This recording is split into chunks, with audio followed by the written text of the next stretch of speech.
Bismillahirrahmanirrahim. Assalamualaikum warahmatullahi wabarakatuh. Waalaikumsalam warahmatullahi wabarakatuh. Alhamdulillahi rabbil alamin. Wassalatu wassalamu ala asrafil anbiya'i wal mursalin wa ala alihi washabihi ajma'in, amma ba'du. Raditu billahi rabba wa bil islami dina wa bi muhammadin nabiyya wa rasula. Rabbi zidni ilma wa zidni fahma. Alhamdulillah. Sabahul khair. Sabahul nur. كيف حالك في هذا اليوم يا أخي رحمكم الله؟ Alhamdulillah. Alhamdulillah. في هذا اليوم نبدأ درسنا تعريف الإيمان بيوم الآخر. ما هو الإيمان بيوم الآخر? Apa itu iman? Sebelum itu saya sebenarnya sangat heran. Heran kenapa? Heran ketika kalau ada kajian hari akhir. Karena kalau ada kajian hari akhir tuh kayaknya yang datang sangat sedikit. Kalau kita bandingkan dengan kajian pranikah, kita lihat kalau kajian pranikah itu yang datang, wah pasti membludak. Kadang-kadang sampai nggak dapat tempat. Kenapa bisa begitu? Apa yang membedakan dari kedua hal tersebut? Apa karena kalau kajian hari akhir itu membicarakan tentang kesedihan, tentang kehancuran, pokoknya yang serem-serem. Tapi kalau kajian pernikah membicarakan tentang hal yang indah-indah, kemudian membicarakan tentang apa? Tentang keromantisan, apa itu saja. Padahal kalau kita lihat, kalau di dalam pernikahan itu belum tentu apa yang kita lihat itu sama dengan aslinya. Contohnya, orang kalau di luar misalnya di depan tetangganya itu mengundang apa? Memanggil pasangannya Abi Umi, wah itu kan udah sangat romantis sekali, Abi Umi. Tapi kalau sedang tidak ada tetangganya atau orang lain di rumah, bisa saja panggilan cuma hi, nggak pakai nama, udah panggilan cuma hi, bahkan nggak pakai nama. Nah, padahal kalau kita lihat kepastiannya, pasti yang mana? Pasti hari akhir atau pasti pranikah? Hari akhir. Nah, pasti hari akhir, karena hari akhir itu pasti terjadi. Dan kalau nikah tentu belum tentu, karena bisa saja sebelum orang tersebut menikah sudah dijemput hari akhir. Dan naudzubillah min dzalik, dan semoga kita dijauhkan dari hal itu. Dan saya juga sebenarnya sangat saya curiga kalau orang yang ikut kajian pranikah itu mempunyai dua niat. Yang pertama, niat pertama itu dia memang pengen tahu ilmu tentang nikahnya, ya kan? Dan niat yang kedua, saya yakin selain dia mencari ilmu tentang nikahnya, dia juga mencari calon jodohnya juga. Nah, kita kembali ke al-iman biyaumil akhir. Ma huwa al-iman biyaumil akhir? Al-iman biyaumil akhir huwa ruknun min arkanil iman. Dia adalah salah satu rukun dari rukun iman. Rukun iman ada berapa? Ada 6. Ada rukun dengan Allah, rukun iman dengan malaikat, iman dengan rasul, iman dengan kitab-kitab, dan iman dengan hari akhir, dan terakhir iman dengan qadar.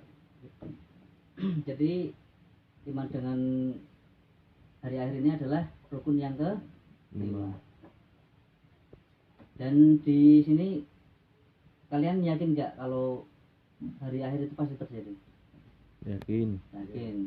Karena hal ini dijelaskan dalam surat Al-Hajj ayat 7 yang bunyinya wa annas sa'atu atiyatu la raiba fiha. Dan sesungguhnya asa, di sini dijelaskan asa. Dalam bahasa Arab asa itu artinya jam, tapi di dalam surat ini itu berarti hari kiamat. Dan sesungguhnya hari kiamat itu pasti akan terjadi, dan la raiba fiha, tidak diragukan kebenarannya itu. Kemudian wa annallaha yab'atsu man fil qubur, dan Allah akan membangkitkan siapapun yang ada di kubur. Nah, jadi di sini kiamat pasti akan terjadi, dan ini sudah disampaikan oleh Allah Subhanahu wa taala melalui firman-Nya tadi. Dan kemudian kalau kita lihat kiamat itu kapan sih datangnya? Kapan pastinya? Siapa yang tahu? Mata suatu hari ada sahabat yang bertanya kepada Rasulullah SAW, ya Rasulullah, mata kapan hal itu terjadi? Kapan hari kiamat terjadi? Lalu apa jawaban Rasulullah? Rasulullah bukan menjawab kapan hari terjadinya, tapi dia memberikan jawaban apa yang telah kamu persiapkan untuk hari itu. Jadi di sini ada hikmahnya bagi seorang muslim bahwa persiapan atau amal untuk persiapan hari akhir itu lebih penting daripada menunggu atau ibaratnya menghitung-hitung hari akhir itu. Dan sejak dulu kita sudah tahu bahwa kiamat itu akan dibagi menjadi dua, yaitu kiamat sugro dan kiamat kubro. Kiamat sugro apa artinya? Kiamat kecil. Ya, kiamat kecil. Dan kiamat kubro kiamat Besar. Nah, di sini kiamat sugro. Di situ ada kata sugro. Nah, kenapa sugro tidak sogir? Nah, karena di situ di sebelum kalimat itu ada kalimat kiamah, ada tak marbuto di situ, itu menunjukkan muannas. Maka kata selanjutnya juga harus muannas juga, sama kiamah kubro. Jadi nggak boleh kiamah sogir atau kiamah kabir, itu nggak boleh, karena kata sebelumnya itu ada mengandung muannas. Nah, kalau kiamah sugro pasti semua udah tahu ya. Kiamah sugro itu banyak sekali contohnya. Orang meninggal dunia. Sekarang banyak gak orang yang meninggal dunia? Banyak. Kemudian gunung meletus. Banyak gak gunung meletus? Udah banyak. Kemudian ada tsunami mungkin ya. Iya. Ya, tsunami 2006 ketika itu Aceh dihantam tsunami yang besar sekali. Nah, kemudian yang kedua yaitu kiamat kubro. Kiamat kubro yaitu berarti kiamat besar, atau bisa dibilang ini adalah kiamat yang sesungguhnya, yaitu hancurnya seluruh alam semesta ini, baik itu bumi, baik itu planet ataupun sekitarnya. Mungkin saat ini kita masih bisa bertahan hidup di sini karena semua planet, semua tata surya itu berputar melingkari garis orbitnya, ya kan? Iya. Dan kenapa kok bumi ini tidak rusak? Padahal kalau kita tahu banyak sekali benda angkasa yang pasti akan menyerang bumi. Nah, kita contohkan banyak sekali kan meteor-meteor yang datang ke bumi itu untuk menghancurkan bumi. Tapi kenapa kalau meteor itu sampai ke bumi itu semakin mengecil? Kenapa? Karena kata Allah, Allahu khalaqa sab'a samawatin tibaqa. Allah menciptakan 7 langit secara berlapis-lapis. Jadi ada 7 lapis sampai ke langit ke-7. Itu adalah untuk apa? Untuk pertahanan bumi ini agar tidak hancur sebelum masanya. Kalau kita ibaratkan ada air es. Air es itu kita celupkan atau kita ceburkan ke air yang mendidih dari atas. Kira-kira apa yang terjadi? Lama-lama es itu akan meleleh dan semakin mengecil. Itulah gambaran meteor yang akan merusak bumi sebelum waktunya. Nah, dan kemudian tadi kapan hari kiamat itu terjadi? Belum tahu. Tapi para ulama banyak sekali memperhitungkan tentang hal ini. Contohnya Syekh Imam Ibnu Hajar Al-Asqalani, dia mengatakan bahwa bumi akan bertahan hanya sampai 1500 Hijriah. Dan ulama-ulama selain itu kurang daripada hal itu. Jadi di sini jumhur ulama itu mengatakan bahwa umur bumi tidak sampai 1500. Memang ini bukan sebuah kepastian bagi seorang muslim, tetapi ini hanya sebagai peringatan dan ibaratnya lebih waspada, serta lebih untuk mempersiapkan. Nah, dalam Al-Quran itu banyak sekali gambaran tentang terjadinya hari kiamat. Sebelumnya kita akan melihat tanda-tandanya. Memang Nabi itu tidak diberitahu kapan terjadinya hari kiamat, tapi Nabi diberi kisi-kisi, atau ibaratnya kalau anak sekolah itu diberi kisi-kisi, suruh belajar. Tapi kalau ini juga suruh belajar tanda-tanda, tapi diberi tanda-tanda. Ada beberapa tanda-tanda akan datangnya hari kiamat. Di antaranya yang pertama, suatu hari ada malaikat Jibril yang bertanya kepada Rasulullah, kapan hari kiamat itu terjadi? Dan Rasul menjawab, ketika budak-budak wanita itu melahirkan para tuannya, dan para orang yang bertelanjang kaki serta bertelanjang dada. Yang dimaksud bertelanjang kaki dan bertelanjang dada ini yaitu para penggembala kambing itu sedang berlomba-lomba untuk meninggikan bangunan. Nah, yang dimaksud budak wanita apa itu? Yaitu para ibu yang melahirkan seorang anak yang durhaka kepada ibunya. Kemudian para penggembala kambing dan orang yang bertelanjang kaki. Yang dimaksud ini adalah suatu kaum, yaitu bangsa Arab yang meninggikan bangunan. Kalau kita lihat sekarang ini banyak sekali bangunan yang berdiri sangat tinggi dan kokoh yang berada di Jazirah Arab. Contohnya di Uni Emirat Arab ada Dubai Tower, kemudian ada Burj Khalifa yang merupakan bangunan tertinggi kedua di dunia. Kemudian yang paling banyak menyita perhatian yaitu dibangunnya Kingdom Tower yang ada di Jeddah, dan itu tingginya 1 km, dan itu bangunan paling tinggi di dunia. Kemudian ada hadis lain, yaitu diriwayatkan dari Imam Muslim dari Fatimah binti Qais, bahwa dia berkata bahwa suatu hari ada seseorang yang bernama Tamim Ad-Dari. Dia datang menemui Rasulullah dan menyampaikan pertemuannya dengan Dajjal. Saat itu Tamim At-Tabari itu berlayar selama 30 hari, dan saat itu dia terdampar di sebuah pulau, dan di pulau itu dia bertemu dengan seorang yang mengaku namanya Dajjal. Kemudian Dajjal bertanya tentang Danau Tiberias. Kabarkan tentangku kabar tentang Danau Tiberias. Kemudian Tamim Ad-Dari berkata, apa yang aku ingin engkau ketahui tentang Danau Tiberias? Tentang airnya. Airnya sangat banyak, masih melimpah ruah. Ketahuilah bahwa air di Danau Tiberias itu akan surut. Nah, seperti yang kita tahu bahwa Danau Tiberias ini adalah danau yang letaknya di Palestina dan berbatasan dengan Suriah, tapi kini dikuasai oleh Israel. Nah, kalau kita lihat di Google sekarang ini, air di danau tersebut semakin surut.